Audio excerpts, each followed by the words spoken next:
Well, as most of you know, I grew up 5 miles from here in Crescent, and priests were not foreign to me. My mother had a high school classmate, the late Father Jim Conrad from Lilly, and my father's classmate was the late Monsignor John Sassway from Barnesboro. And so seeing a priest in a casual setting in my home and not at the altar was sort of normal. I was also blessed with a great parish to grow up in, St. Aloysius. In those days, we had our own Catholic school and usually 5 or 6 Immaculate Heart of Mary sisters teaching there. The sisters were enthusiastic. It was the 1970s. There was an awful lot of folk music. And I was impressed with their joy. And so I'll always say my vocation began in a convent where I would stay on Monday afternoons for a piano lesson from Sister Gabrielis Marley. I was a terrible piano student. I hated to practice. I abandoned the keyboard early. But getting an inside look after school into a different way of life, a life focused on Jesus, made an impression on me. And this was reinforced in school. In school, we prayed a prayer every day to know our vocation. Were we called to be married, a sister, a brother, a priest, or a single layperson? A Catholic school teaches you that you are loved and that life has a purpose. Find out what it is. St. Aloysius was blessed with 2 priests. The late Father Paul Robine, the pastor, was a holy man, and you could tell he loved being a parish priest. The late Father Ron Yogas, a Glitzen native, was hilarious and more laid back, and an amateur magician. He loved playing chess. I really enjoyed serving Mass for both of them. I remember serving a tragic funeral of a neighbor and how everyone in the neighborhood came together. I liked the parish, the school, the community. It was home. I didn't know it then, but at those moments when I was young, nervous, and awe-filled was the beginning of my vocation journey. In 6th grade, my class watched when Pope John Paul II was elected on television. And along with a lot of science fiction that I was reading in those days, I also started to read a bit about the church, about the saints.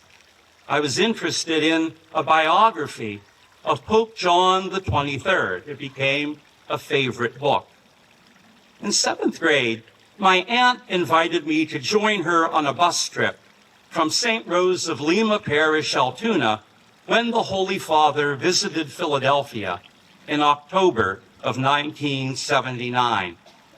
That experience of being part of over 1.5 million people, and now some estimates are 2 million people at that Mass, so many of them young people like myself, made a deep impression. The church was certainly bigger than my parish. I liked church. Jesus in the Eucharist was very real. I didn't hear thunder. I didn't see visions, but something quiet began to grow. And as a teenager, I thought maybe God was calling me to be a priest. Father Ron Yogas took me seriously as a teenager, and he was wise enough to challenge me. He shared with me, sometimes even overshared, the hardships and the struggles in the priesthood. By age 17, we talked about relationships. We talked about what it meant to live a celibate life. Father Robine modeled well what it was to be a man of prayer. He encouraged everyone in the parish to develop a deep love for the Eucharist and our Blessed Mother. And at Bishop Carroll, I met other priests and religious. Some were great, some were not so great. and I saw that there were many ways to serve. I appreciated the priests who forgave me in confession when I messed up. Father Joe Fleming was so good when we got to go to confession at Bishop Carroll. Now, none of this is earth-shattering or unusual. Many priests mention that the first thought of a vocation began at age 14 or 15 or 16 in high school. Our Holy Father, Pope Leo, even enrolled in a high school seminary to discern his vocation as a teenager. I was always a little bit bookish and a bit of a planner. If I could talk to my 16-year-old self, I would say, chill out a little bit, relax a little bit. But by high school at Bishop Carroll, like a lot of kids, I was planning for the future. The future was to be a lawyer or a journalist or a priest. After participating in a Teens Encounter Christ retreat, it was called TEC, run by our diocese, sort of a Cursillo experience for teenagers, serious thoughts of the diocesan priesthood were replacing either lawyer or journalist.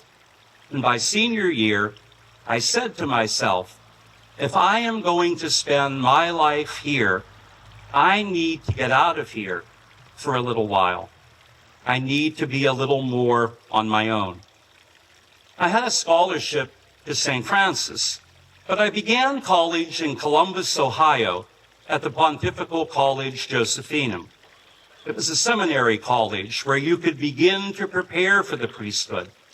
And I said, okay, God, I'll give myself to this, and maybe I'll become a priest. If it doesn't seem right, I'll go back to St. Francis or do something else. But I will give it a shot.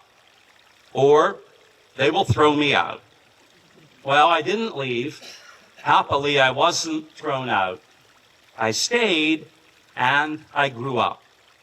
The rhythm of daily Mass, prayer, the fraternity with the other seminarians, and a challenging education was just what I needed. Being an only child, I appreciated the fraternity of the seminary. And during summers, I worked at St. Aloysius, scrubbing floors, cleaning, and painting.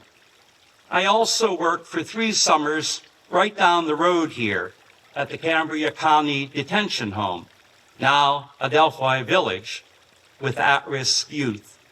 Those of you who have worked in corrections know how that experience really opens up your eyes.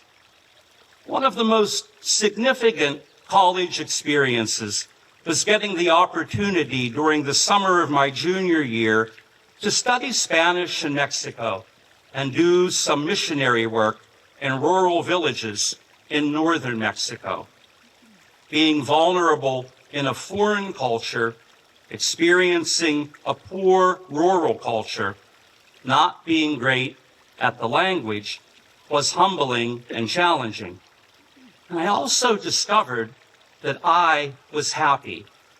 After a truly bad, difficult, terrible day in the village of El Porvenir, I said to one of the seminarians that was working with me in Mexico, would you rather be doing anything else right now? Would you rather be anywhere else right now? He said, no. I said, me either. I could really go for some cheese fries, but I really wouldn't want to be anywhere else or doing anything else. Today, that seminarian is Father Anthony Carbone of the Diocese of Greensburg. He and I are both diocesan priests and canon lawyers. And so I say to the young men, the young Catholic men who are here tonight, don't be afraid to take some steps to consider a vocation. Stretch yourself a bit and relax. God opens doors. Pope Benedict XVI often said to young people at youth events, do not be afraid of Jesus. He takes nothing away, and he gives you everything. When we give ourselves to Christ, we receive 100-fold in return. Open wide the doors to Christ, and you will find true life. And then for me, a new door did open.